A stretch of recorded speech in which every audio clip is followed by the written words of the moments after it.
What's up, homie? You can't handle the truth. Pay that man his money. Never say never, but never. Let's go.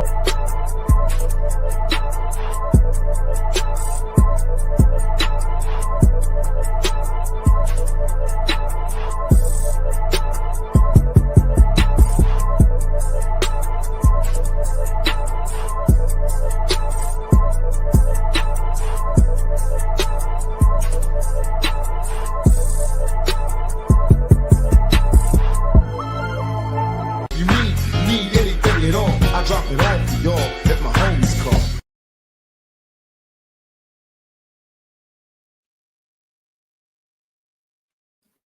call. Homies in the building. Friday night. Thanks for tapping into a Friday night episode of the Homies. Whether you're watching on the Know It Alls channel, Steel Curtain Network, Frustrated Chicago Sports Fan, or running through the jungle with your boy B Dirt in the building with me. B Dirt, what's happening, man? Man, I had an interesting conversation with someone I work with today. I said, I realized the age that I've gotten to now because of how often and how many different body parts hurt on a day-to-day basis and ailments and this and that and the other. I don't even inventory them anymore. I put my elbow down on my console and the inside of my elbow hurt. And I moved it back. And I realized to myself, I've been doing that for damn near 2 weeks. My elbow's been hurting for 2 weeks. I just didn't take any kind of inventory of it. Like, didn't keep track of it because it's always something. Something hurts every day. I don't know what. Yesterday, I woke up, I slept wrong, and my neck was kicked, and I couldn't turn to my left. Because I slept. Getting old, man. Hey, man, you and my brother about the same age. Mm-hmm. You know, for a while, some years back, I'd say years back, not like get around like I ordinarily could before that. Couldn't walk for a year. So anytime he'd come visit, he'd be here. My brother-in-law, you met my brother-in-law, Kevin, when we went to the Steelers-Redskins game. Commanders, was Redskins then. But yeah, when those guys would come over, like they'll be here Thanksgiving. Like all the heavy lifting and stuff I need done, I would get them to do it. Yeah. But now they're your age. I can't. That hurts. Yeah, I gotta respect it. Kids to grow up, and nephews need to grow up. Nephews, quick. Yeah. It won't be too quick. They 5 and 4. I got about a good 7 more years. I even told Pay Dirt is backstage before we went on. I even told Pay, I said, you need to stop with the ageism stuff, man. You're 40 now. You got to understand your trade value is nothing. Ain't nobody giving up a first round for you anymore. You're not LeBron James. You ain't getting a first round draft pick for you anymore. You're 40 now. Right. You get a late round, like 5th round, 6th round draft choice. That's it. And when I used to make the ageism jokes and stuff back in the day with my uncles or older relatives and cousins and stuff, they'd tell me just keep on living. Keep on living. You one day we'll see. You'll know. Yeah. You'll know. Yeah. My mom always says those golden years aren't golden. Way to say it too. That's a good way to put it. I get it. It's but yeah, man. So I think we got some fun stuff planned for the evening for this show. We'll talk football. We'll make our picks. Pay's running a little behind. I think he's late under the guys that he's working. But B Dirt, you know what's up, man?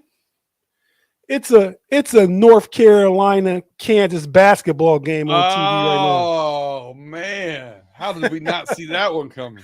Right. Hey, I don't know for a fact. I just know. Yeah, so I'm not saying that's what it is, but that's what I think. It's definitely suspect. It's definitely suspect. It's suspect. That's good. Yeah, we can't accuse, but we can certainly wonder. Yes. But yeah, man, we got some folks in the live chat. Let's shout them out real quick. We got Tim Lyons in the building. Craig Werlow. Running through the jungle. That's you and Tim and Jay Lacey. Hey, man, Jay Lacey filled in for you a couple weeks ago, man. He did a great job, man. Yeah, I actually watched that show on the big screen. Oh, did you? Where were you? Yeah. Where were you at then? I was at the house and just Oh, you had people coming to town to celebrate Jeff's birthday that weekend. Yep. So after everything calmed down, I sat back by myself, put my feet up, and threw it on the big screen. Okay. Good show. Yeah, no. Thanks, man. No, it was You guys Jay did a great Lacey. rapport, I thought, too. We did. Jay Lacey carried it, man.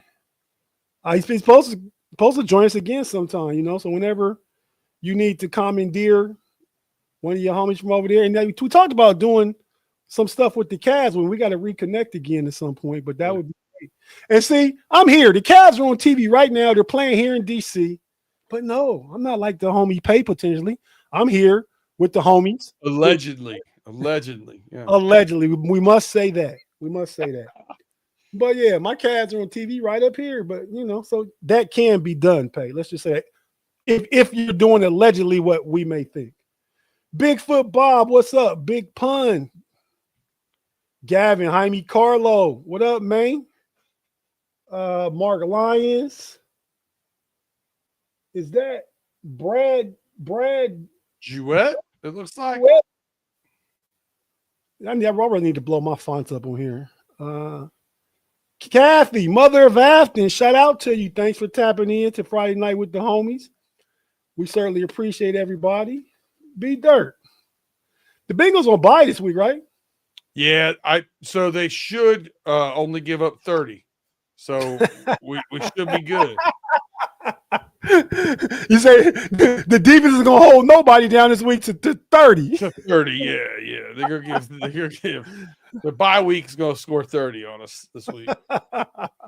That's funny, man. But man, so while we waiting on Pay, let's just break these couple AFC North games down. Then hopefully he'll join us and we can just go into making our picks. And I got a couple things I want to ask you guys at the end. Not really no right or wrong answers to this stuff, just your opinions on some different things. Not all football related either. Kind of mostly football related. I know one of them is not, but we'll talk about that when we get to the last 6 or 7 minutes of the show. But yeah, man. So again, thanks everybody for tapping in. Let's get them likes up. If you haven't subscribed. Algorithms. If you algorithms, definitely. If you read the banner running across the bottom of the screen, it says, if you tell your homies to tell our homies, and we can all be homies. Whatever that stuff P. Diddy said back in the day, man. I seen P. Diddy, man, they got video of him in the yard, man. P. Diddy out there like he running stuff. He look like his old P. Diddy self, but he all gray now. I guess they don't offer just for men behind the walls. Just men, not just for men, just men. Hey, no, but I don't know what that looks like. That could work too for him. Shout out to P. Diddy, man. I mean, for your time. Mark Tobin in the building. Shout out, Mark. Thanks for tapping in. This week, the Browns play the Jets. You know where that's at? That's in Cleveland, I believe. That's in New Jersey. Okay. Well, first, wait. What do you think about that game? Did you see any of the Raiders Broncos? I did, and one of the best memes I think I've seen so far this season, and as far as the NFL go, was a flashback to the Broncos Raiders game, and it had both quarterbacks with helmets on backwards, so they couldn't see.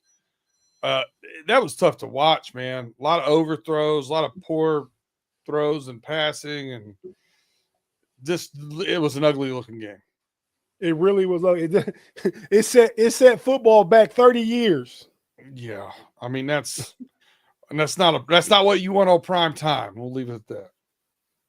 Right. Hold on just a second. Now the Browns are at the Jets, and they don't expect a lot of scoring in that, obviously. But the Jets are in an interesting situation right now. You know, they dealing Sauce Gardner, dealing Quentin Williams. Or Williams, yeah, Quentin Williams. But it looks like getting all those draft picks and everything. Like, I'm guessing that they're going to stay at pat as far as coaching, and they at least got to get them, 2-3 years on top of this year to get those players in and see what they can do with them. I think this is kind of their way of saying, all right, this is what we're going to do. We're going to rebuild. Interesting play, and it'll be interesting how the rest of the team responds to that, right? Losing a couple of their star players, unless those guys were toxic in the locker room, you kind of expect it to be a bit of a bummer, you might say. In my opinion, humble opinion, but the Browns, they have some younger players that are starting to develop and look pretty good. I think Mason on defense has looked really good. Quinshon Junkins is playing really well. Gabriel's starting to play a little better. So there's some upside for the Browns. The Browns are favored on the road. Yeah, I think as far as that goes, I said the Raiders game, Broncos game set football back. I wanted to say before I got interrupted, I wanted to say, going back real quick to that game, that they had their throwback uniforms on. The game was throwback. The Broncos they've been down in 8 of 10 games, and they're 8-2. Every game they've been down in, they've won.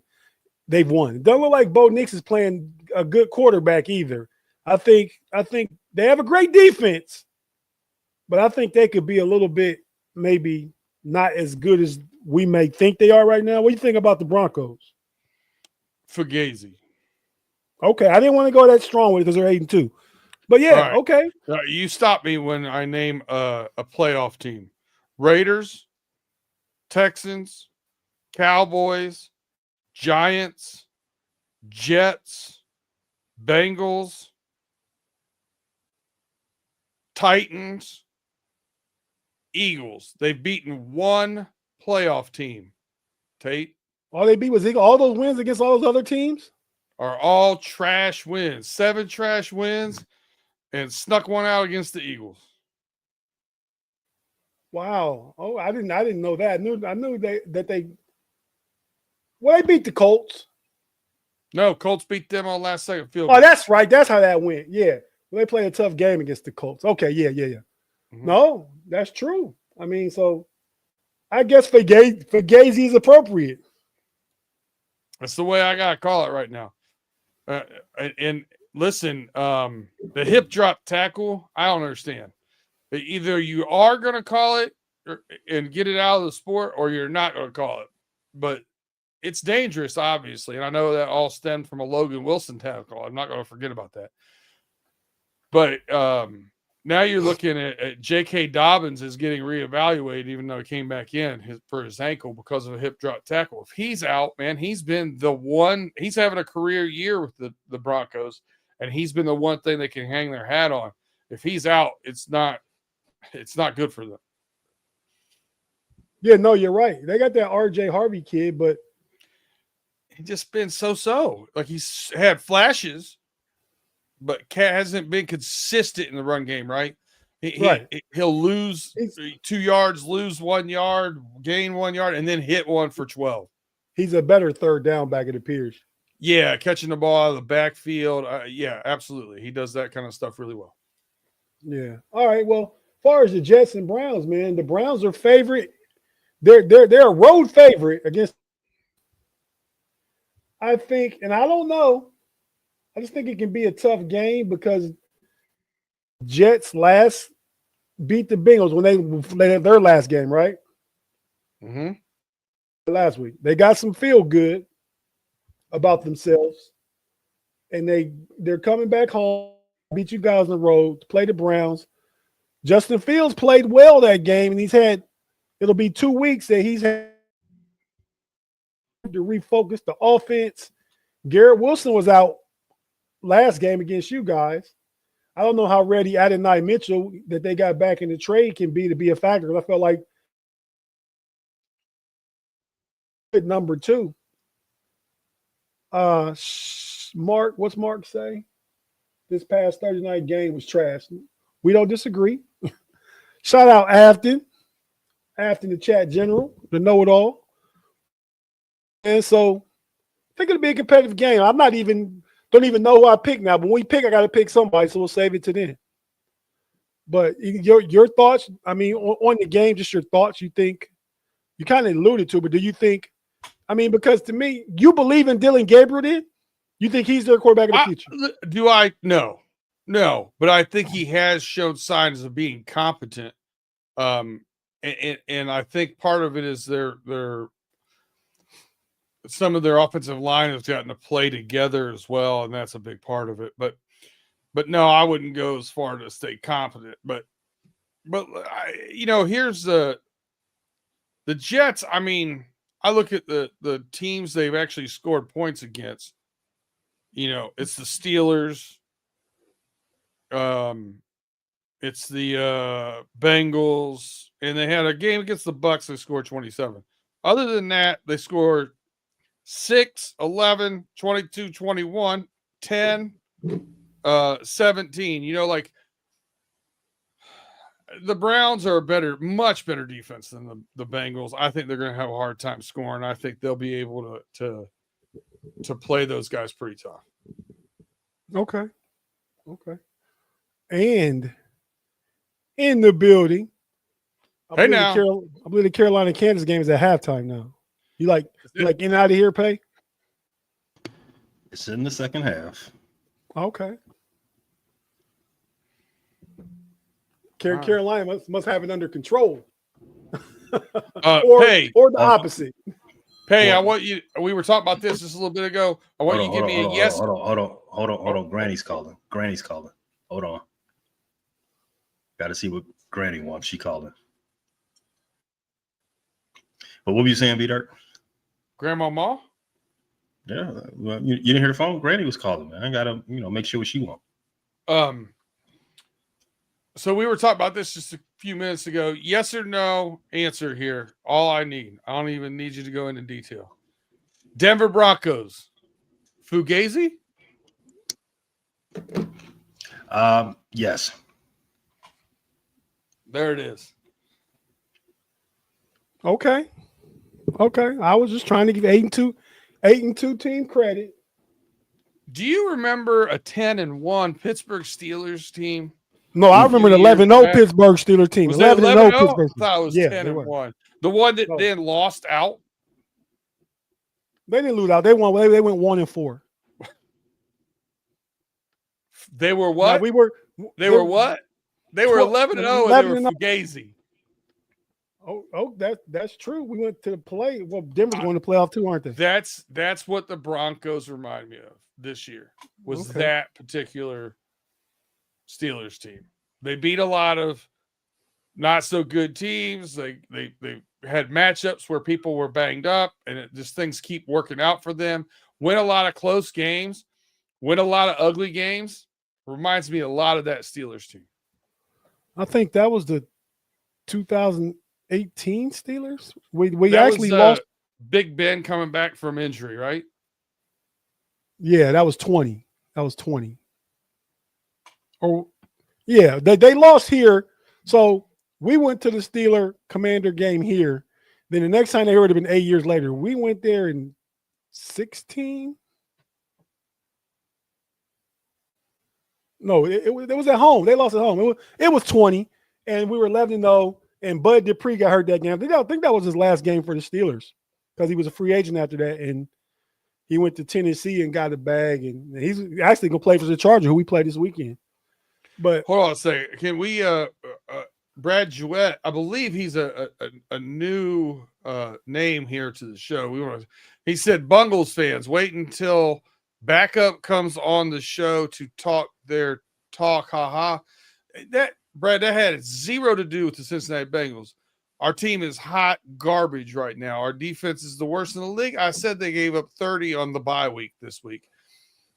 I don't have any thoughts of grandeur about where our team is.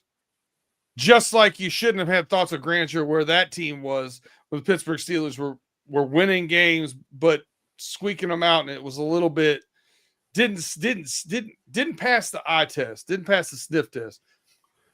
Yeah, Things but I mean, happen. I think your team this year is better than that team was then.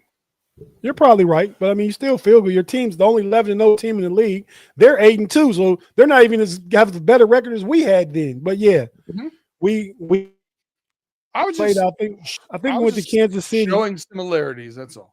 Or was that was the year I believe we lost to Cleveland and Baker Mayfield. That was the COVID year too. So that year was all off. That was a bizarro year. Bizarro year. Yeah. Picks right now, just analysis. What do you guys think about that game? Which game? Steelers versus Chargers. That's a tough one to call. In my mind, I think they match up pretty well. The Chargers are favored by 3 at home, which means it's a pick'em game, neutral site, right? But I expect to see a lot of Steelers fans at this game too. I really do. So I think it's going to be a really tight game. I think it's going to be a fun game to watch. If the Steelers can get the pressure on Herbert that they got last week and force some turnovers, I think they pull it off. But they have to win the turnover battle in order to win the game, in my mind. I think whoever wins the turnover battle in this game wins. What if there's no turnovers? Well, Vegas says the Chargers win then. Does the Bank of B Dirt agree? Now, if you're going to set the over under on turnovers at 0.5, I will gladly take the over.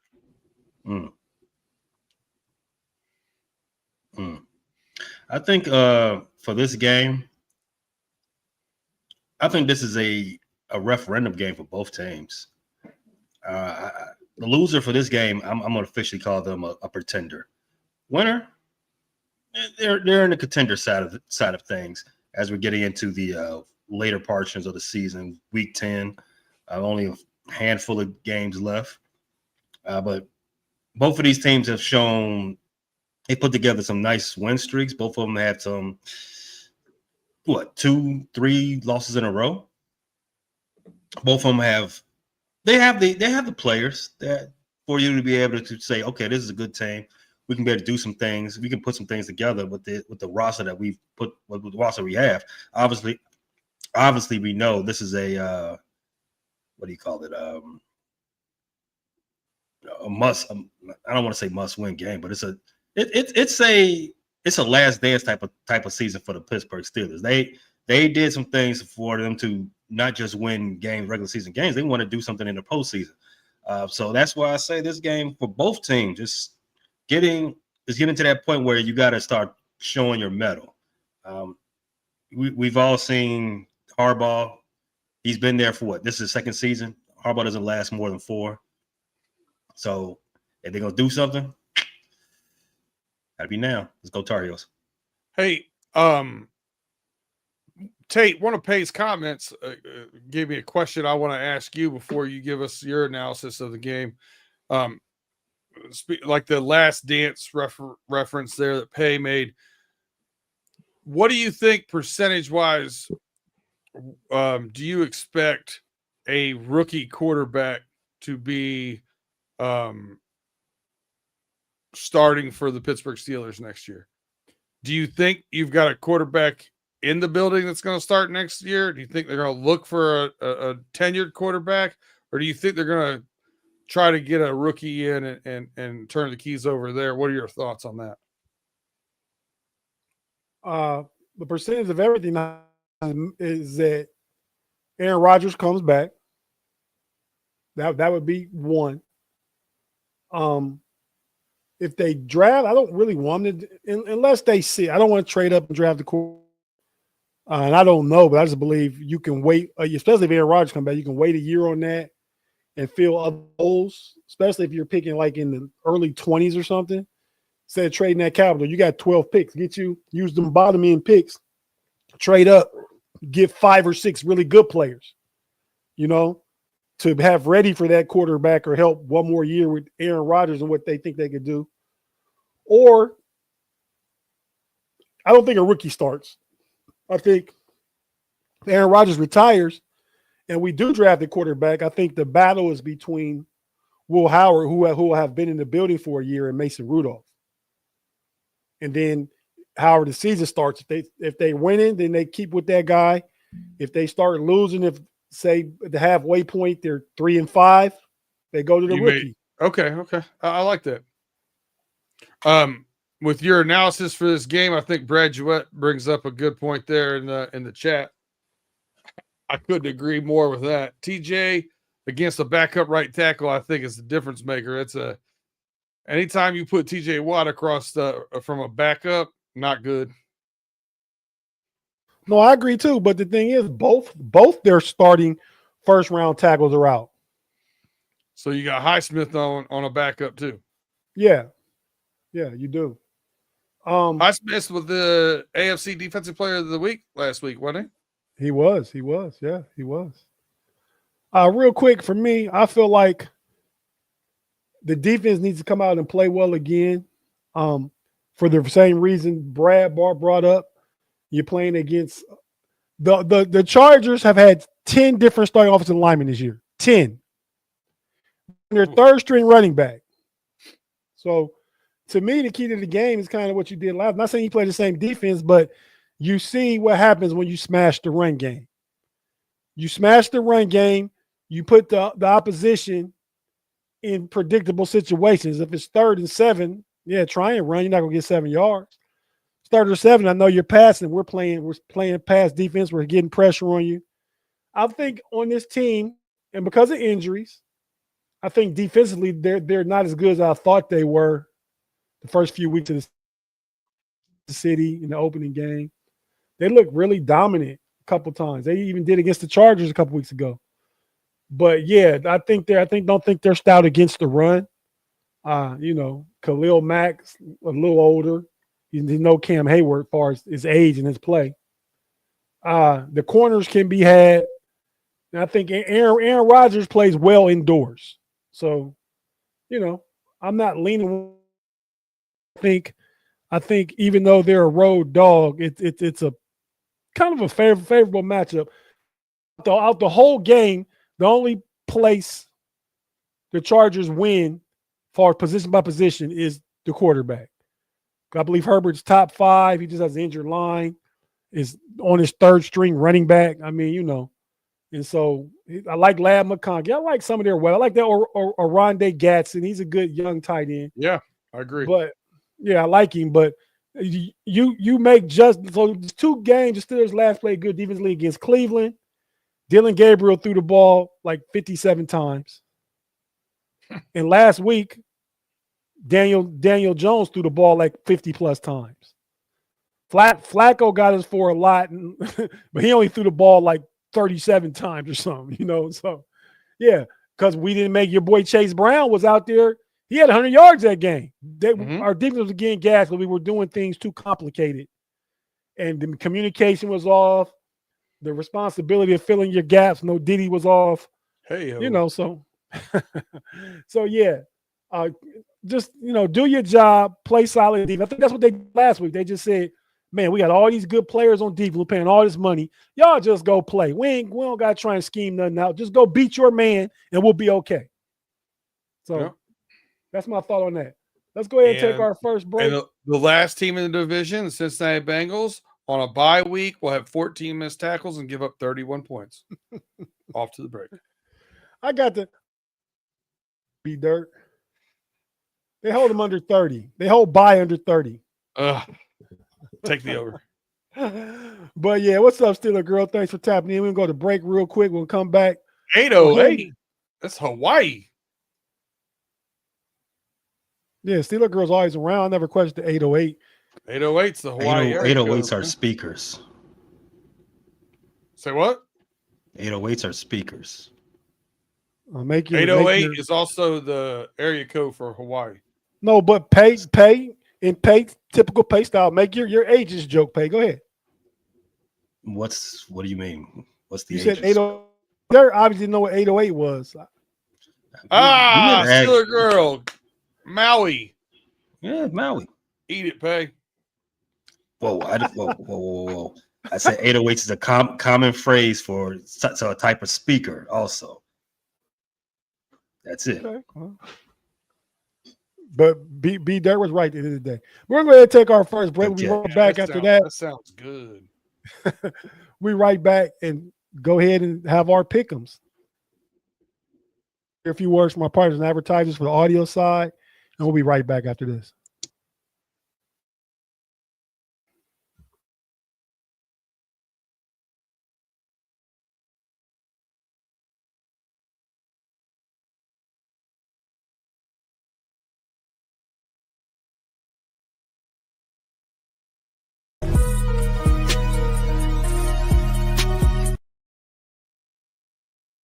Let's get them algorithms up one time. Welcome to Friday night again. We're back on the Homies podcast. Myself, the homie B Dirt, the homie Pay is coming back soon. Yeah, okay. Looking at the Kansas Carolina score because that distracts Pay. But yeah, man. So he's back. Oh, nice looking hat. He just. Oh, you got can't see the logo to your pay dirt hats. Yeah, yes, sir. We got to talk about more merch, more swag, man. I feel like if I don't do pay dirt with you, man, I don't get no action on the merch swag stuff. It's cool though. We're overdue. We are way overdue. But yeah, man, let's put up the score, man. You sent those tabulations. We were together last week, but we didn't have all the stuff updated. The new scores and percentages for the season thus far through 9 weeks are as such. Go ahead, B Dirt. Tate is in the lead at 52.8%, and myself and Pay are at 49.6%. Tight race. Anybody's ball game. It is. All it'll take Pay is one of those 10-4 weeks to shoot out way in front of us again. But yeah, man, I was surprised. We were all like over the course of the 3 weeks that we hadn't been tabulating. I was 20 and 19. You guys were 19 and 20 over all that time. Yeah. So wow. Yeah, and it was weird because it was. I think all three of us had a hot week, and all three of us had a low week and a medium week. Okay, that's how that went. Pickens, you big dummies in the house. Welcome, man. Pickens in the building, the big dummy. I just in love my it when that gets said. Red Sanford voice, you big dummy. Shout out, Pickens. You big dummy. But yeah, man, B Dirt, go ahead. Let's crank up the picks, man. All right, we're Tate. We'll let you start off. Hey, where's this game at? It's 9. We got 9:30 games back. It's in Germany. In Germany, we got Falcons plus 6.5 at the Colts in Germany, over under 48.5. Tate, who you got? Man, I'm gonna be fast. I'm gonna go ahead and go with the Falcons, man. I mean, the Colts lost last week. They got Sauce Gardner, and the Falcons are so unpredictable. I really don't know which way to go. I just think 6.5. They shouldn't lose by more than the touchdown. 0 by the Carolina Panthers. But Carolina aren't as bad as we thought they were. And Pay kind of been on that all year, even when they was like 0-3, and they're 5-4 now. Like, man, I'm gonna say legit, but they're surprising me. They might beat the Denver Broncos by the eye test. But yeah, man. So I'm taking the Falcons getting 6.5. All right, Pay. Before you give it to us, we got a super chat. Tate, hit us with that one. Fee, what up? Thanks for tapping in. She said, what up, my Pete's Take Pay, my boy B Dirty. Man, you got the whole B Dirty, not even B Dirt. Yeah, but B Dirty means something, Pete. Means something, Fee. I mean, you out here in these streets stirring stuff up. She also shouts out the homie Jaime, Big Pun, Steeler Girl, and Pickens, you big dummy. Live chat love coming to y'all from Fee, and thanks, Fee. We definitely thank you. Thanks for tapping in tonight. As always, you one of our chat generals too. Go ahead, B Dirt. Yeah, I might be doing somebody dirty later. Pay. Falcons plus 6.5. Colts in Germany, 48.5 is the over-under. Who you got? Well, you said the Germany game, Falcons and the Colts. Falcons plus 6.5. Give me the Colts by 7. No. You Oh. 6.5, right? Yep. For some reason, the Falcons. Yeah, I hate. Yeah, Jekyll and Hyde type squad. Very much so. But something tells me that with the bright lights on, they're gonna, with everybody watching them in Berlin, they're not gonna do that. They're not gonna do that that weak Falcon thing. I think this game might be close. Maybe I'm gonna switch. Give me the Falcons to cover. Hey, did you say the Falcons are inconsistent? Yes. All right, yes.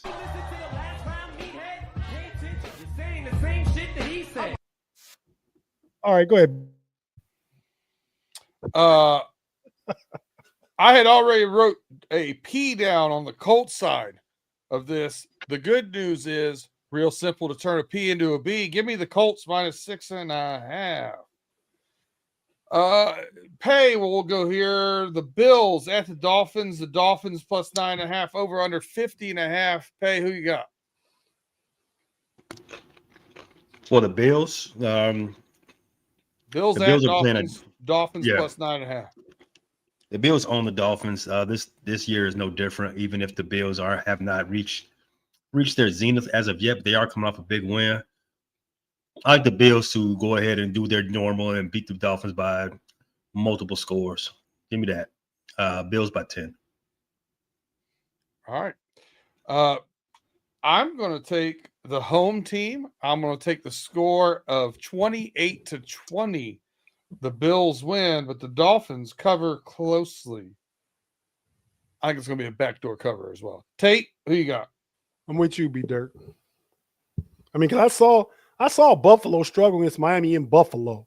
I mean, if it wasn't for a penalty on a roughing the punter, roughing the kicker, I mean, they were in that game. They had a chance to win that game. Then I think Buffalo goes down to score, makes it a 10-point game. It really was a lot closer.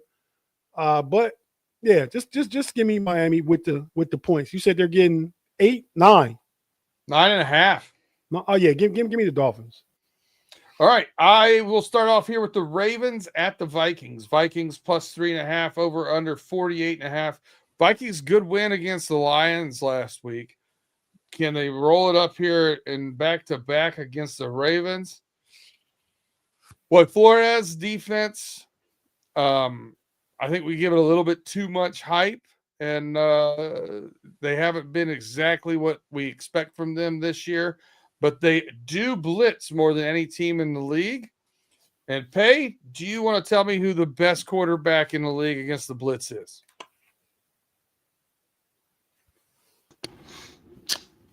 Would it be Jake Browning? No, it'd be Mr. Jackson. Give me the Ravens to cover minus 3.5. Pay or Tate? Ravens at Vikings. Vikings plus 3.5 over under 48.5. Who you got?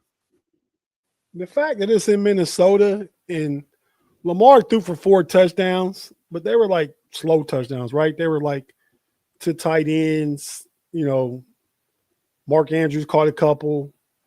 I think Brian Flores, I believe in him drawing something up to make somebody else other than Lamar Jackson beat him. 3.5 is not. I wish it was 4, but I'll take the Vikings getting 3.5 at home. I'll take the home dog. All right. Pay tiebreaker here. Ravens at Vikings. Vikings plus 3.5. I also have the Vikings to keep that game close. Give me the Vikings to cover the 4.5. 3.5. 3.5. Even better. See, I wished it was 4. He said even better than 3.5. Yeah, he's not paying attention to us. He's watching the game. It is what it is. All right, Tate, you got the Patriots plus 2.5 at the Buccaneers over under 48.5. Who you got, Tate? I think this is one of the toughest games of the week. Patriots at Buck. I mean, hey man, it's close. You said the Patriots are getting 2.5. Yes. Yeah, so give me the Bucks, man. If they're gonna win, they're gonna win by a field goal at least. And I'm just taking Baker over Drake May right now. Ibuka will be back. I believe after the bye, Bucky Irving should be back. But so nope. I don't. No Bucky Irving. No White. Oh, no running back. That's a fact. He lost his headphones right now. Yeah. But yeah, man. Things escalated quickly there for Pay. But yeah, man, I'm gonna take. Oh, that makes a difference though. But I'm gonna take the home team. Give me Baker. All right. Pay Patriots plus 2.5 at the Bucks over under 48.5. Oh, 2.5. No running backs. I don't think running backs really impact the line too much, at least in Vegas' eyes. But the Patriots have to lose at some point. They've won 6 in a row. Buccaneers are a step ahead in weight class, I believe. They want to run. They want to throw the ball anyway. Give me the Bucks to win. Bucks by 6. All right. I think Emeka Ibuka obviously being coming back, being healthy is a big one. This is definitely two quarterbacks that are in the conversation for league MVP as we hit the halfway point here.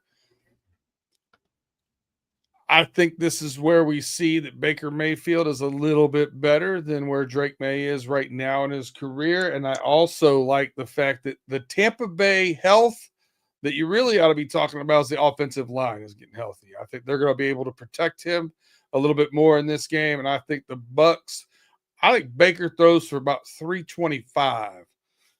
So I'm also going to take the Bucks. It's a clean sweep. All right. It's down in Central Florida, Mark. It's in Tampa. Pardon me? I'm just telling Mark this in Tampa. He said, or the Bucks at home. Yeah, they're home. Tampa Bay. And that Central, huh? Okay. Hey, we're going to throw it to you. You got the Saints plus 5.5 at the Carolina Panthers over under 38.5. Newsfest. Panthers moved to 2 games over 500 and beat up on those Saints as they continue to play for the future. Maybe Arch Manning sweepstakes, or maybe somebody else. Don't know, but the Saints ain't winning. Give me the Panthers by 13. Nice backcourt. If you watch Pater, you already know about this one. I don't like the Panthers. They're up and down, Jekyll and Hyde. You play good one week, terrible the next. But the only thing about this game I like less than the Panthers is the New Orleans Saints. They're horrible. Give me the Panthers to cover here. Tate, who you got? What's the line? Saints plus 5.5. Oh, yeah, you got to give me more for that. I ain't doing that. And this one, yeah. This is something I said I wouldn't do all year unless they played each other. The Saints or the Panthers. Now, my take on the Panthers may have changed over the past few weeks. They have 5 wins now. I mean, I think I'm not picking them over a good team, but at one time there was like, man, who am I going to pick when the Saints and Carolina Panthers play? Well, that's been spelled out for me now. It's really easy. Give me the Panthers to cover the 5.5. All right. Clean slate again. Oh, so I get to start this one. Giants plus 4.5 at the Bears over under 47.5. The Giants pass defense is not good enough to keep up with the Bears pass offense. I think the Bears are unlocking some pretty good offense there under Ben Johnson. Give me the Bears to cover. Tate, Giants plus 4.5 at the Bears. Who you got? Oh, man. It's a tough one, man. I think it's the universe, man. Every time the Bears always give me, I've picked the Bears like 3 or 4 times this year. And I picked against them like 3 or 4 times this year. And every time I've always lost whenever I'm picking or not picking the Bears. I think, man, the Bears -4.5. It's a tough one. I think Jackson Dart's gonna come, but the fact that their weapons are hurt, it's gonna catch them at some point. And the Bears just got a new edge, right? Who'd they get? Who'd they get, Pay? Somebody out of Cleveland, not Myles Garrett. Okay, thought they got somebody else. But all right, yeah, man, give me the name. Don't ask me. I don't know his name. Okay. I can't pronounce his name. I think his name's Joe. JTS. That's what we call him. JTS. Oh, I think his first name is Joe. Yeah, he played at Washington. Yeah, he's an edge. He was a Tampa. He played college in Washington. How about that? Yeah, Joe, Tryon, Thyron, whatever. Yeah, I know you're talking about now, though. Whoa. Whatever. No, something like that, though. Joe Tryon. Joe Tyron. Yeah. Joe Tyron. Sharinka. What? That's his name, Sounds man. close enough. Yeah. I said, Joe. Give me the Bears, man. Give me the Bears. All right. Do we have our third straight clean sweep Pay, or are you picking against your beloved Bear? Come on now. All right. What kind of question was that? Pay takes the Packers. Heard. All right, Tate. You got the Jags at the Texans. Texans +1.5 over under 37.5. And CJ Stroud is officially out. Still in concussion protocol. Get that. So this is a Davis Miles game. Who you got? Davis Mills, not Joe. Well, whatever. I Davis got career backup. I got the Jaguars, man. Jaguars. But they always have problems in Houston. But yeah, no Stroud. They're out. The line is Jaguars 1.5. Texans +1.5 over under 37.5. Yeah, I actually like Davis Mills to go ahead and get this upset. All right. Wow, I was almost right there, Pay. But go ahead, B-Dirt. Tiebreaker, I think the Jags on offense just make one or two more plays than the Texans. I'm going to give the slight edge to the Jags. All right. Who started that one off? Was that Tate? So Pay, you have game of the week. The Cleveland Browns at the Jets. Jets +1.5 over under 37.5. Got to be the game of the week, right? I mean, I'm staying up to watch it. You're gonna be happy to hear this. We didn't talk about it yesterday on Pay Dirt. I like the Jets to upset. Hey now. All right, I do not. I think the Jets are running into a Browns defense that's much better, and I think I have a feeling they're going to be a little dejected after getting rid of two of their best players. I'm going to take the Browns. Tate, who you got? Tiebreaker. Browns at the Jets, Jets +1.5. I was all set to take the Jets till you said what you just said about them potentially being deflated but losing two really, really good players. Deflated. Yeah, so I'm gonna roll with that side of things, man. Give me the Browns. I wanted the Jets. I think the Jets. I bet the Jets scored 21 points. If they score 20, they score 20. They should win. You're right. I think it's 21-17 Browns. I will go Cardinals +6.5 at the Seahawks. Seahawks over under 45.5. We have now definitely got Kyler Murray on IR. I think the Seahawks are proving that their defense is for real, their offense is for real, and you can't really load up for one thing or the other. They have two good running backs. They have a good tight end. Arroyo has been playing really well, rookie out of Miami. And JSN is the real deal at wide receiver. I'm going to take the Seahawks to win by at least a touchdown or more. I like this one about 28-17. Tate, Who you got? Cards plus 6.5 at the Seahawks, over under 45.5. Man, I think the Cardinals have been playing the defense and the offense, and Jacoby Brissett's been in. Kyler Murray, you're on the way out of town this offseason. I don't know where, but you're on your way out of town. And not that Jacoby will be the starter. They just resetting the quarterback position. I mean, look how much better McBride and Marvin Harrison look with a competent pocket passer in there. I think the Seahawks win. I'm more like 27-24, but the Cardinals keep it within 6. So, yeah, I'm taking the Cardinals with the points. All right, Pay, you're the tiebreaker. Cards plus 6.5 the Seahawks. Who you got?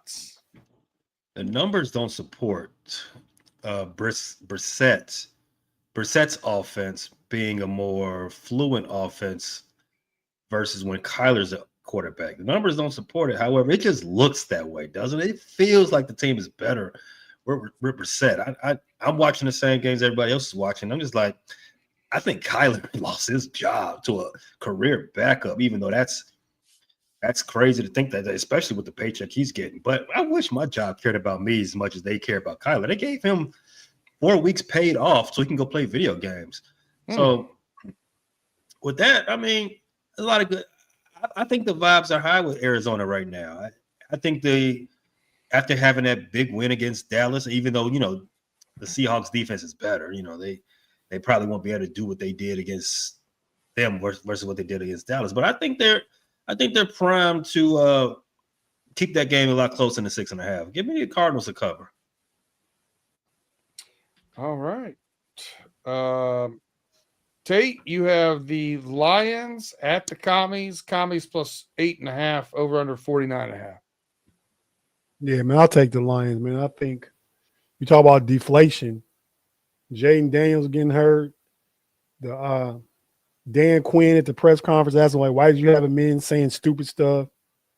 Yeah, I just think the vibe, the energy and vibe out here, man, in Commander Land is low. And they were so high going to my barbershop late, during training camp. And it's different now, man. I go to the barbershop in the morning, and yeah, some of them guys going to be sad. Haven't been there since Jaden Daniels been hurt. But yeah, I got the whoever they playing. Who they playing? Lions. Yeah, give me them. Give me them. All right. Pay Lions at the Commies. Commies plus 8.5, over under 49.5. Who you got? This was in our 6-leg parlay that we built on Pay Dirt. I'm standing on it. I got Lions 30, Commandos 13. 10 toes down on that one as well. Give me the Lions to cover in a rout. Lions get back on the winning side of things. Hey, you got the Rams at the 49ers. 49ers plus 4.5. Home dog against the Rams. 49.5 is the over-under. Who you got? Yeah, I hate the divisional. Out of any division, the NFC West is always the most difficult to prognosticate it for.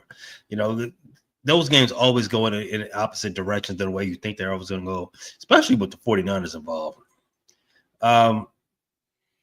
They're a 4.5-point home dog, and I'm going to say they cover that game. Ain't got no business covering, but I'm gonna just say it just to watch my 6. Give me the 49ers. All right. 49ers it is. Man, I really struggle with this one. Mac Jones is starting again for the 49ers. Puka went out last week for the Rams, but seems to be playing. Tutu Atwell's out for the Rams. Both teams have been a little bit of a mash unit. I mean, I think this is a toss-up. I'm trying to think best players on the field. I just feel like if I go through the list of who's got more of the best players, I go to the Rams. Give me the Rams to cover. This one is a toss-up. I totally agree with you, Pay. This is just Educated guess. Don't want to put any of my ducats on this one. Tate, who you got? Rams at 49ers, 49ers plus 4.5. The Rams should have won the first game that was in LA. That's the one that Sean McVay went for it in the second, in overtime. I mean, the end of on their possession, they didn't want to go for the tie. You said Mac Jones is playing? Yes, sir. So Mr. Michael McCorkle Jones. That's his real name. Is that his real name? That's his real name. Mac is $48.5 million cheaper than Brock Purdy. Mac Jones was a top 5 pick. Brock Purdy was Mr. Irrelevant. I'd say the 49ers got duped when they decided to pay Mac all that money. I mean, Purdy all that money. It seems pretty dumb in hindsight. Yeah, bada boom. But yeah, man, I'm going to take the Rams, man. I think the Rams are. What's the spread again? 4.5. Oh yeah, the Rams are a touchdown better. Yeah, give me the Rams. Pay, I saw you with your eyes. You played loser game show host. Yes, he did. I have the Steelers plus 3 at the Chargers, over under 45.5. Now, this is how you know that I am doing this in the random order of which the boxes align themselves, because I just want to have an ability to take one team that neither one of you are taking in this one. I have no idea who's going to win this one. I think it's a complete toss-up. That said, I know that Tate's going to take the Steelers. So the only opportunity that I have to be a lone wolf is to take the Chargers. Therefore, I'm going to take the Chargers. That's the only reason why. Tate, who you got? Man, yeah, we're going out to Pittsburgh West, with all those terrible towels out there in SoFi. I think it's a competitive game to the last quarter. I think the Steelers are able to run the ball and mix their tight ends in. I think Aaron Rodgers will play a clean game. I mean, outside of last week, Aaron Rodgers is automatic for a 2-tub game, which is why I played in my fantasy quarterback the past few weeks, because I had Justin Fields and Kyler Murray. So I just want some consistency out of position. And I think the Steelers will get that consistency tomorrow. I just need the defense to show up again. They should be able to have a 4-sack game against Justin Herbert in the offensive line and stop the run. So give me the Steelers. I think they're getting on a roll. They play both you guys' team next. So this is just part of staying on that roll this week. So I got the Steelers winning the game 24-17. Hey, you got the tiebreaker here. Steelers plus 3 at the Chargers, over under 45.5. Who you got? I actually have a similar score to Tate. I actually have it 23-17 Steelers. Yes. I just wanted to be the lone wolf here. I pulled out that thought process. I feel good about it. I don't know if I'm going to win or not, but at least I got an opportunity to get one on both of you guys. I get one win on both of you in the same game is nice. All right, Tate, take us home here. Monday Night Football. And here's the pay. I want to say this. When we talk about payday, you talk about pay dirt, excuse me. We do this show normally on Wednesdays. We did it on Thursday today.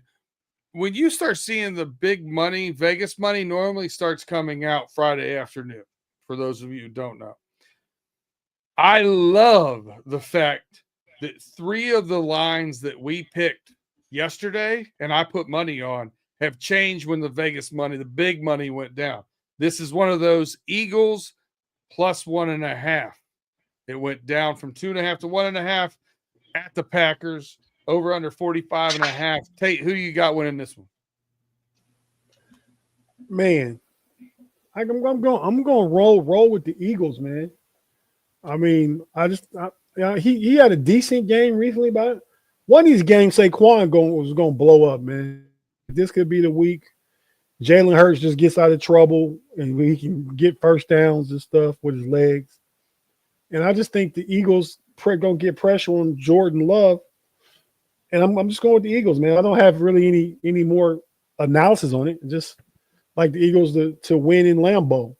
That's just they're getting 2.5. What plus 1.5? It was 2.5 yesterday. Oh, okay. Yeah. I still like Eagles to win out. But the smart money, as they call it, Vegas calls it the smart money. The guys that bet really big, they went Eagles today. Hey, okay. Yeah, I got Eagles too. Eagles plus 1.5 at the Packers. Who you got? What happened? Packers did what? Eagles plus 1.5 at the Packers. Go Heels. Go Tar Heels. Come on now. Eagles is going to beat the Packers. Two losses in a row. I like the Eagles. They're the dogs anyway. The nerve of them making the defending Super Bowl champs dogs to the Wisconsin team. Upset alert. That's my third upset alert, isn't it? Is that an upset? It is. Eagles plus 1.5. It is an upset. Yeah. No, I get it, but do we really think that's an upset? It's like even money. No. I mean, by definition, yes, I do. No, I get it. Yeah, I get it. Listen, the Packers have struggled to score points at times this year. The Browns 10 points, 13 points against the Panthers. And Croft is out, right? Croft is out. Croft tore his ACL out for the remainder of the season. Reed is out, and 2 other wide receivers are questionable. So we've got some injuries there to their to his weapons. And so this is where Josh Jacobs needs to step up and against that stout defensive line of the Eagles, I don't see that happening. I think the Eagles will be able to stymie them on defense and therefore win a battle of attrition. We all see it the same way here. EAGLES. All right. That's all of them. I think effing Big G. I just went to go pick up Christian Watson and Big G picked him up already. Oh, no. Okay. But yeah, that's it, man. That's it.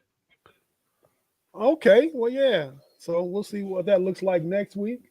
Hey, B Dirt, can when you get a chance, can you send a picture of the picks? Yeah, that's how you roll, man. Sure can. I can't even call that old school. Like, bookies keep their little books or little tablets and stuff. You makes it modern. So yeah, man. Got a few questions, man. Right? It's either or. You weren't here, Pat. I told B Dirt. There's no right answer. There's only opinions, right? So, a couple football related questions here. Far as broadcasting teams you like to listen to in college football, who's your favorite? Pay, you go first with this, and you let the audience that's listening know the options, and let us know which one is your favorite broadcast team to listen to. So what you have pictured here, you have Herb Street and his booth. ESPN Fowler. Saturday Night Football. Fowler, yeah. Jeremy Fowler. I'm not sure who's that in the bottom box. That's Brad Nielsen and Gary Daniels. They do the SEC games on CBS. I think Brad Nessler. I think Noah Eagle and Todd Blackledge are better than those two. Yeah, I started Noah Eagle. I kind of like his calls. I think he's very polished. Him and that's his brother, right? Ian Eagle. They're brothers. Right? No, Ian Eagle is it's father son. Yeah. Okay. All right. Noah is I I like his calls too. His humor can be corny sometimes.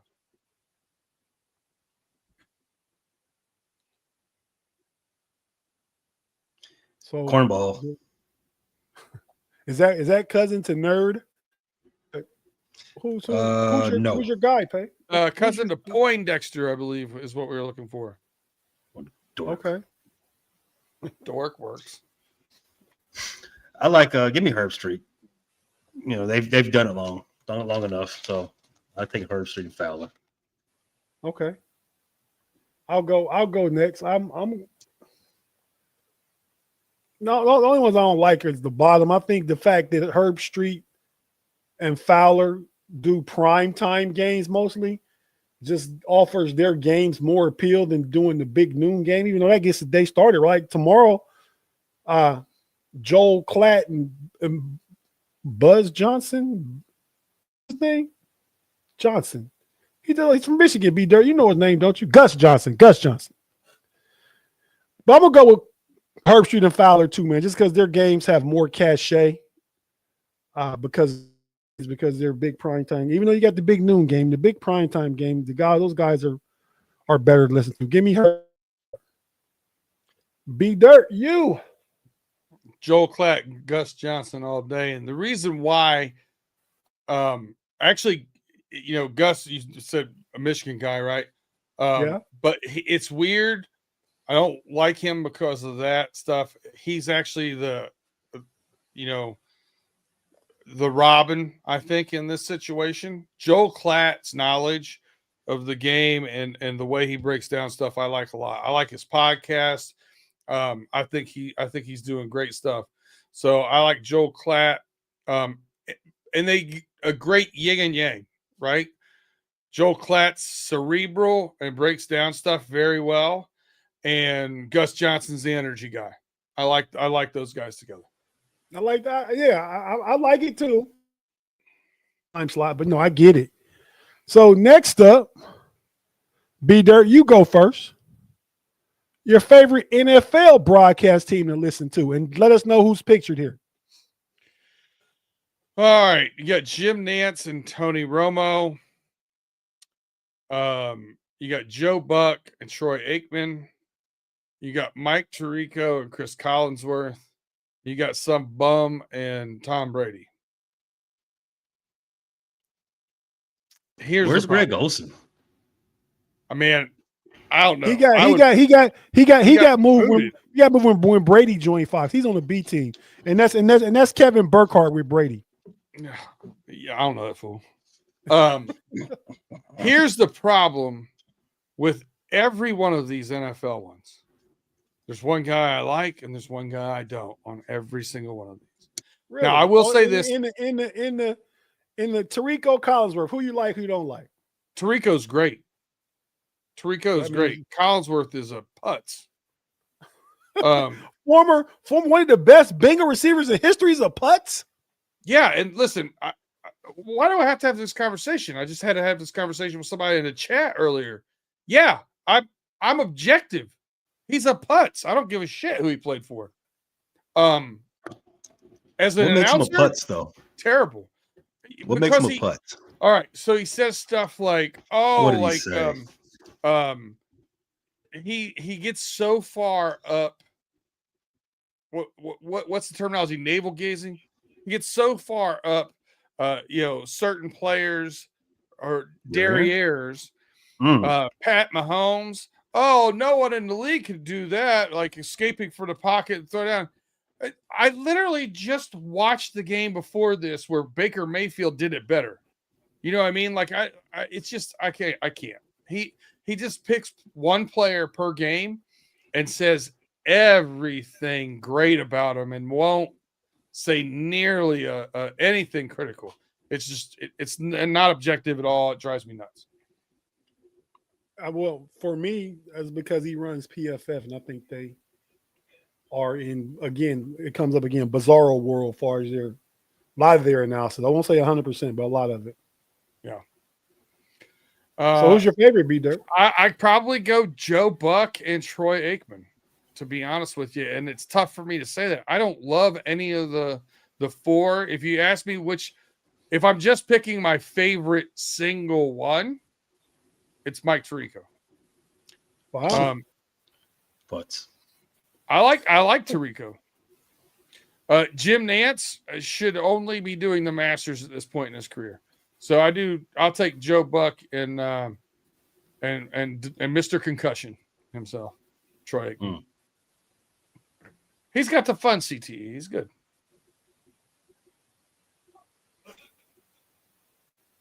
Okay, I'm going to go with. Man, I'm Collinsworth gets on my nerves. I used to kind of like Romo. I don't dislike Romo. He kind of tells you the game, what to look for, what to expect. I kind of like that aspect of it from a perspective. But I think Tom Brady's a real good analysis. But yeah, I gotta go with Troy Aikman and Joe Buck. I mean, I just like the way then they've been together the longest. I think Pay used that one on the college pick. I think the fact that they've been together the longest, they work well together. Yeah. They transitioned from Fox to ESPN, leaving it for Burkhart. I mean, I wonder how Buck and Brady would do. But now, do you guys agree that Brady was terrible last year, but is much better this year? Yeah, I agree. I mean, you get better the longer you do stuff, right? And I think the Fox broadcast is more centered around him. Some of them Brady commercials are funny, man. Mm-hmm. You seen some of those ads where, like, the guy's eating his breakfast, thinking about a football play, and he says, or the kids outside playing, you got to rip the seam. Yeah, they're funny to me. But go ahead. I got that side. So now the last two are a little bit. I mean, they're close, right? I mean, there's no right or wrong. And I'll put these guys up. And which one of you guys are more of a hockey guy? Oh, Pay, did you pick yours, by the way? He did. He went first. Didn't you? I did. He went first on the first one. Oh, my bad, Pay. Go ahead. I got rid of the graphic now, though, but I hope you remember. Is that the actual Tom Brady, or do you think that's the clone Tom Brady calling the games? Because you say something interesting, V-Dirt. He's gotten better this year calling games. Yeah. Do you think that's the real Tom Brady, or do you think it's the clone? Be careful. I care about you, Pay. I know. I'm just asking questions. Just asking questions. Be careful. Listen, man. Listen, I'm tired. I'm tired of this. There's no way. Could be a whole army of Tom Brady's coming after you. Yes. Yeah, it might be. It might be. But you know what? They don't have real skin. So I think I could be able to. I think I can be able to fend for myself there. There's no way he was able to win all those Super Bowls at the age that he did. My theory. Actual Tom Brady retired a long time ago when he brought in his clone, and he was able to get all those Super Bowls, just like he cloned his dog. And I think the clone is actually calling these games. So it's not fair to pick him because it's not even really him and Burkhart. So I'm just going to default to the other quarterback, and I'm going to take the Troy Aikman, the hater he is, and Joe Buck. All right, that's a clean sweep. Hit Big Puns comment here. Says, my favorite of all time was Dick Enberg and Merlin Olsen. That's an old school shout out. I like that one. But I would have to say, whoa, Nelly. So fast, my friend. Oh, how you guys going to leave out Pat Summerall and John Madden? I just told you, Keith Jackson's my favorite. Hey, you never heard Pat Summerall and John Madden.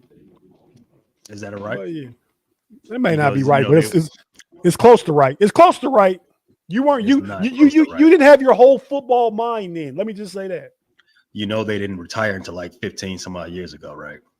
No, they were retired like by 2000. Well, because Madden, Summerall together they were. Madden stayed around and went to work with Al Michaels. Mm-hmm. Yeah, so that's not Summerall and Madden. The thing was that you're wrong. No, I said your football brain wasn't together yet. You don't know that. So you wouldn't even recognize good analysis. I know them. Yeah, I don't recognize good announcers now because that's an opaque-ass question, but I do remember them calling games. Technically, hold on a second. Technically, Pat Summerall called his last game in the Cotton Bowl in 2010. 15 years ago. When did him and Madden break up? 2002. Okay. Yep.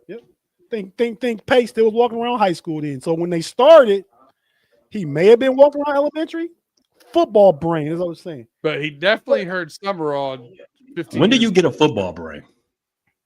When your brain's totally cultivated, you understand strategy and play calling and all that, the intricacies. When you learn the intricacies, throw the bomb, go deep. Yeah, you know all that stuff. Yeah, you learn that. So when if you're you've been 8 playing years old. football, so if you were playing football when you started playing football at 8, and you're still playing in high school, you don't understand football. You may, but I said when they. All right, so moving on. I understood football. 2002 says the graduate of 2003-ish, probably. But anyway, next up, who's the hockey guy? I'm gonna take my break now. I like hockey.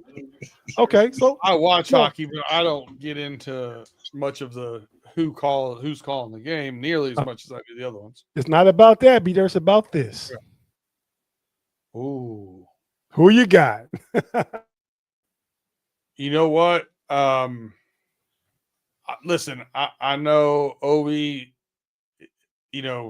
scored more goals than anybody, but True. to me, what he's done, he's a test of time, strength, crashes the net, that kind of stuff. I think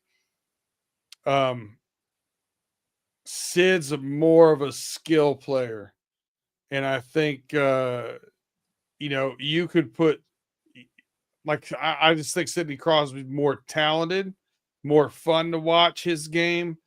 I'm gonna take Sidney Crosby all day. Oh, okay. I'll go second. It looks like Pay's pondering, and I don't know. See, it's funny because I've been to watch Ovechkin a couple times. Been to a couple Capitals games. Not a high. I went to a hockey game the couple of times I've been. The energy in the arena, the force, especially when you're close to the glass, and the power they play with, right? And I mean the checking against the boards and stuff. Ovechkin is the best player.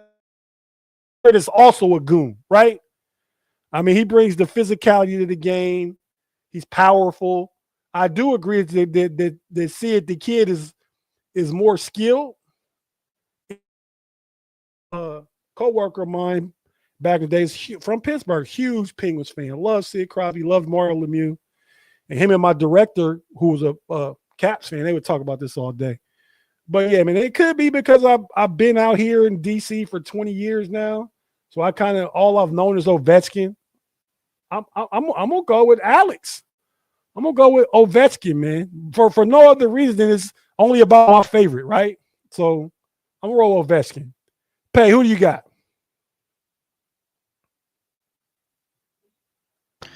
I didn't know Crosby was still playing. Still playing at a very high level too.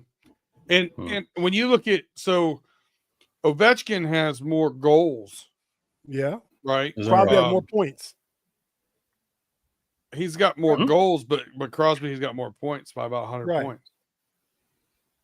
And so is that just a Pittsburgh thing? Is because Crosby's still playing and Mario Lemieux played for a long time, and what was the other guy? Ben Roethlisberger played for that long. Yarmir Yager played more than all of them. He's still playing. He did. You're right. More said talking about the Penguins. What's it? Didn't Gordy have? No, Gordy hadn't played for the Penguins.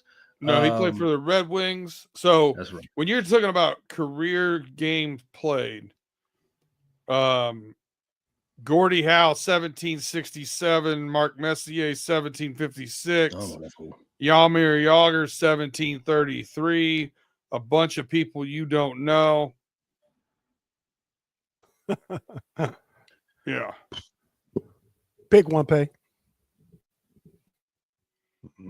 I take the all-time goal scorer. That was a real disinterested answer, but okay. All right, last. Now I could pose it a question, or you just could pick your favorite between the. who's more? The question will be, well, answer it two ways. Who's your favorite, and who's more important to their sport? Right? We'll put the pig and Pay. You go first this time. Announce to their announcers, their legends. Who you got?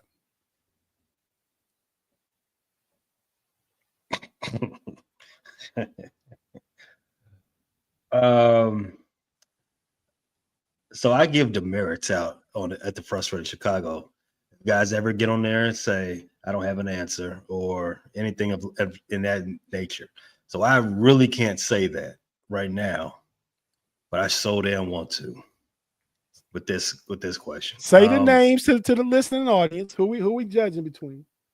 One old guy and another old guy. This dude's really ages, me dirt. Lee Corso and Dick Vitale. Yeah, that's those two old guys. Those two guys. I don't now this part I don't remember. I do not know if Lee Corso ever called games. I don't know that. He's always just been a character on Saturday for me. Dick Vitale's always been a character. At least he called games though, even though he didn't add much, but a bunch of nonsense and glazing. So I'll take Corso. At least he had costumes. Okay. Be there. What do you think, man? When I think about which one I like, when I think about which one I like the most, it's very close. If you want to say which one's more important, I'm going to say not only to their sport, but also what Dickie V has done for the V Foundation. I think raising money for cancer awareness and support and research. I think Dick Vitale, his work with that through the Jim Valvano and all that stuff, I think he's more important. I'm trying to think of both of them in their heydays, and what is most memorable for me, like the little moments of the headgear and the calling the games and the not so fast and the pencil and stuff. They're fun. But Dickie V calling the North Carolina Duke overtime games, I mean, that was electric. I got to go Dickie V. I got to go Dickie V both ways. Diddy.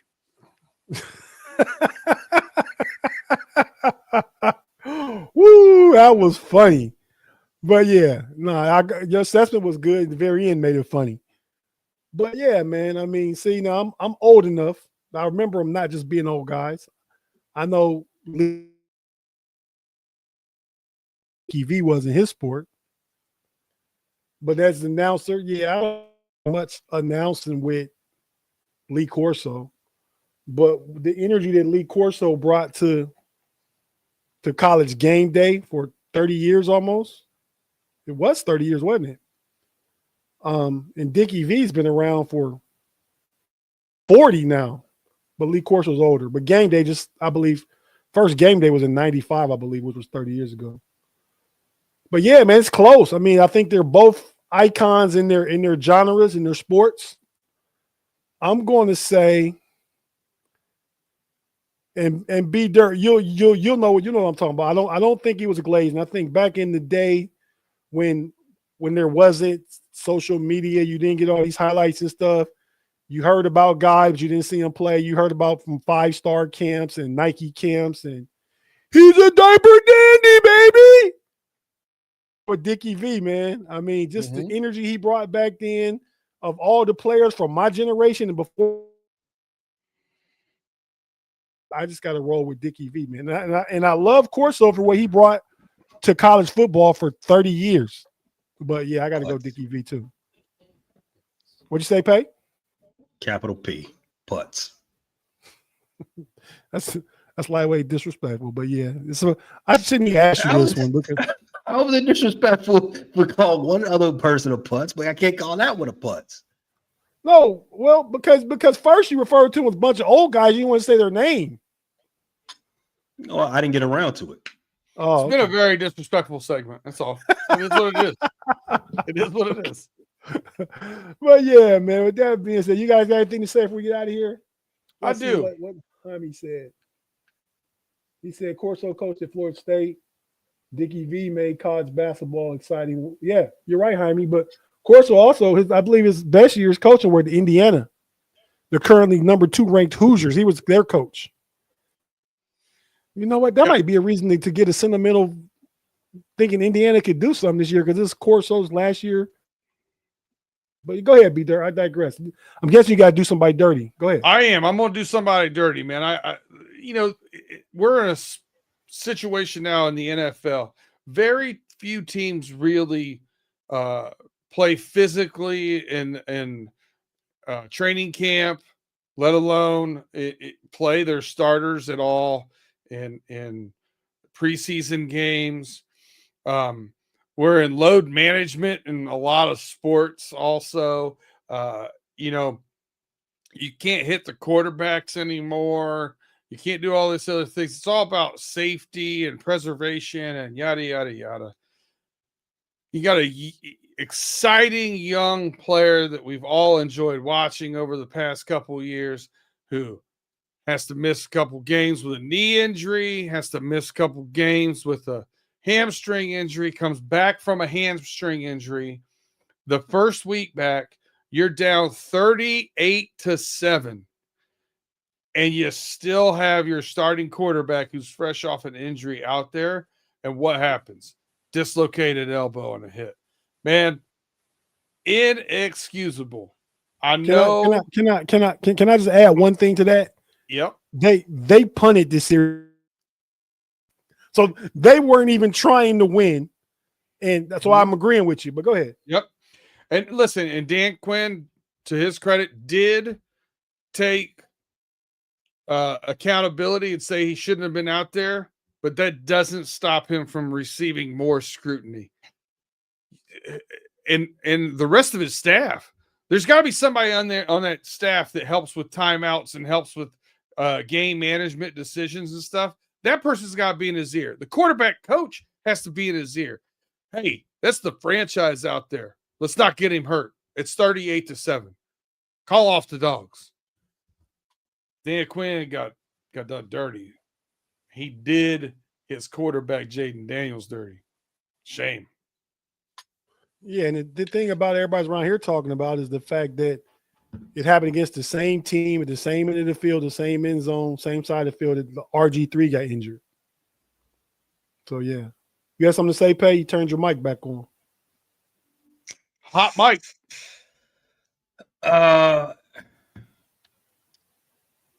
It's football. You can get hurt at any point. Close game, blowout. I don't necessarily subscribe to the fact, well, the game's over. Somebody got hurt. Now somebody's got to they got to walk the shame. They got to do the shame walk like this Cersei Lannister. I don't go with that. But you do him dirty. He can be dirty. Do you think it was poor judgment? I don't think it was. I think it's football. I think you play them to play football. I think it's a wild take by you. All right, you got it. Hey, you can get. He could have got hurt in the first quarter. Then he'll say, "Well, he should have been playing." That doesn't mean he shouldn't be. No, you should play your starters when you have a chance to win a game. You shouldn't be playing the most valuable person to your franchise fresh off an injury when you don't have a chance to win the game. And to Tate's point, you're not even trying to win the game. If the wild take, if he was in danger, if he was in danger, your brain's stopping your mouth from defending it. No. If he was in danger, right? Let's say the offensive line gave up like 7 sacks, something like that. Then I would be more into that. So like, okay, we can't protect this guy. Let's get him out of here. It wasn't even like that. I mean, but I don't care. It's football. It is football. Injuries happen, but that one didn't have to happen because he didn't have to be in the game. The series before, they're down 38-7. They punt the ball. You punt the ball, you're no longer trying to win. So if you just kill the clock, put Marcus Mariota in to run that play. Coaches have to protect their athletes from themselves. So I would be dirt. Do Dan Quinn dirty. No excuse for not taking him out the game. And with that being said, everybody, thanks for tapping in. Catch this or obviously on the Steel Curtain Network, the Know-It-Alls channel, Frustrated Chicago Sports Fan, and Running Through the Jungle with B Dirt, and Frustrated Chicago Sports Fan with Pay. We'll be back on the Frustrated Chicago Network's Pay on Monday. No, you guys just hosted this past Monday, didn't you? NBA show? Yeah, you hosted this past Monday. I did. Oh, well, you're up again, right? No. Okay. Detroit is. Well, we'll be doing an NBA show on Monday somewhere. Check it out. And I only say that to tell Pay that the Cavs just dropped 148 on somebody's head. So with that, we're out of here. See you guys next week on the Homies. Thanks for tapping in. Peace. Let's go. Mamba out. Y'all come back now. Here